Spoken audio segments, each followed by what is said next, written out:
The treetops jump is the reason thousands of Spyro players never reach 100% completion. It's infamous, it's frustrating, and most tutorials don't actually tell you what your thumbs should be doing. Today though, that changes. This is by far one of the more skill-intense maneuvers you will need to complete Spyro the Dragon in the Reignited trilogy. Any Spyro player will probably tell you how complicated it is, and trust me, it is. But I'm going to break it all down step by step. We'll talk about timing, what buttons to press, what game mechanics we're utilizing, and other tips that I came up with that will hopefully help you in your attempts. First, we need to discuss what we are doing and what our objective is. For this lesson, we're headed to the treetops in World 4, Beastmakers. There you'll find one of the first dragons in this world named Lyle. Lyle is important because he is the starting point for our maneuver. If you look to the right of Lyle on this map, you'll see an island with a dragon named Jed on it. Our goal is to get to that island and free Jed. One big problem though, there are giant wooden stakes blocking the way, so you can't just soar right over.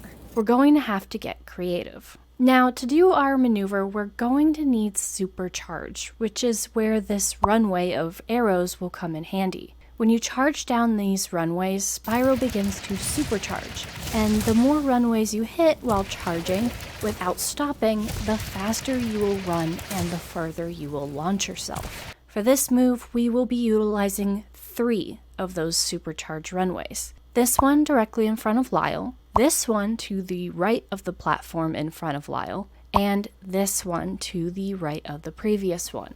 But that's not all. Here's how the route will go. It can be overwhelming at first, but stick with me. So we're going to charge down the runway and jump over to the platform. Then jump over to the second runway and charge down it. Make a quick U-turn to the third runway and run up to the top of it. Jump to the wooden bridge in the distance, then you jump and soar to the island where you can free Jed and even get a dragon egg. I know, I just threw a lot at you, but don't worry, I'm going to break it all down for you. I'm the kind of gamer that when I'm trying to learn something new, I like to know what I'm doing, why I'm doing it, what to look for, etc.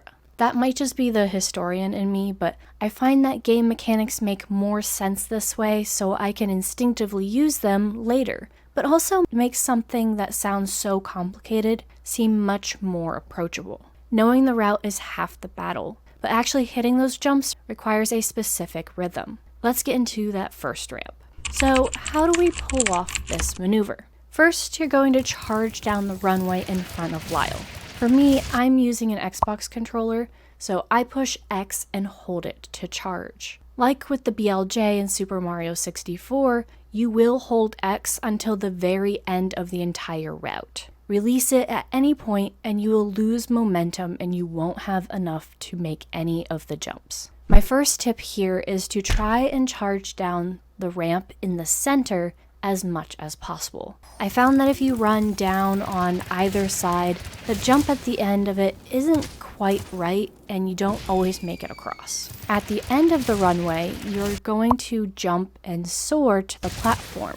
I had trouble holding X and jumping, which is the A button for me. I think it's because my nails are quite long at the moment, but I found that holding my controller like this gave me more control over my inputs. Now, I'm not saying you have to hold it like this, but it might help to play around with how you're holding your controller to see what feels better for you while executing the movement. That's something I've learned while watching speedrunning content, and I think it's a good tip for any time you're struggling with nailing something. Now, when you make your jump, you're going to want to hit A around this point, which is when Spyro comes off the bridge. I found this to be the sweet spot to take advantage of that inertia he built up to get over to the platform. Now that we're on the platform, you need to go right. Most players take this opening because it's a straight shot from Lyle, but I personally like to take a sharp right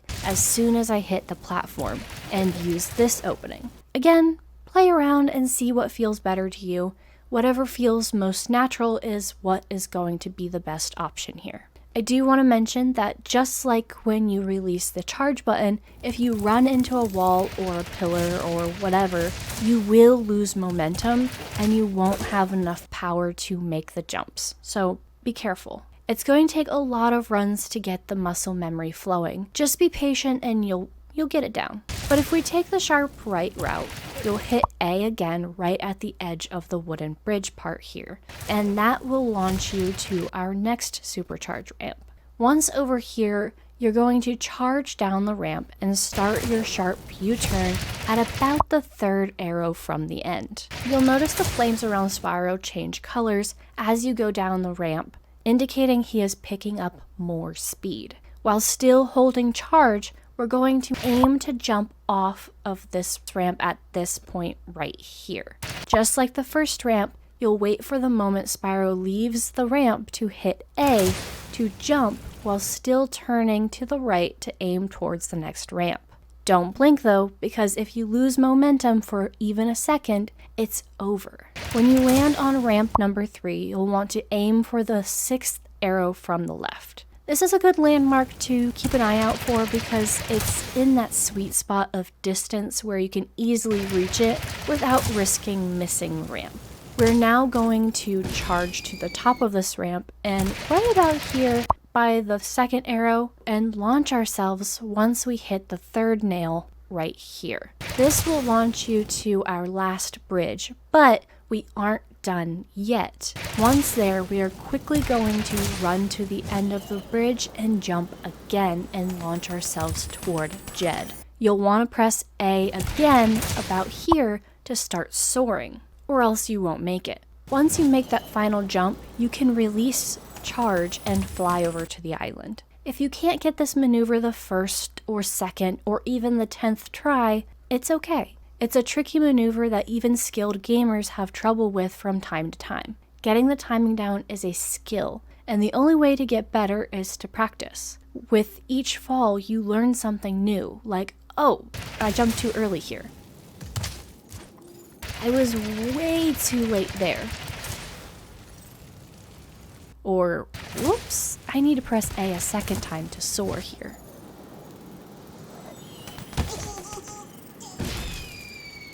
Let me know in the comments if you have any questions or if you have a game mechanic or maneuver you want me to break down. If this was helpful, please hit the like button and subscribe. Also, if you want to watch me game and try these moves out live, I just recently started live streaming here on YouTube. I made a VODs playlist where you can binge all of the streams if you missed them too. If you want to see me put these technical tricks to the test under pressure, I just started a new series called Road to Randomizer. We're mastering the first 3 Spyro games for a massive archipelago randomizer, and you can catch the first VOD right here. It's wild, it's chaotic, and I'd love to see you in the chat for the next live session. I'll catch you in the next one. Bye!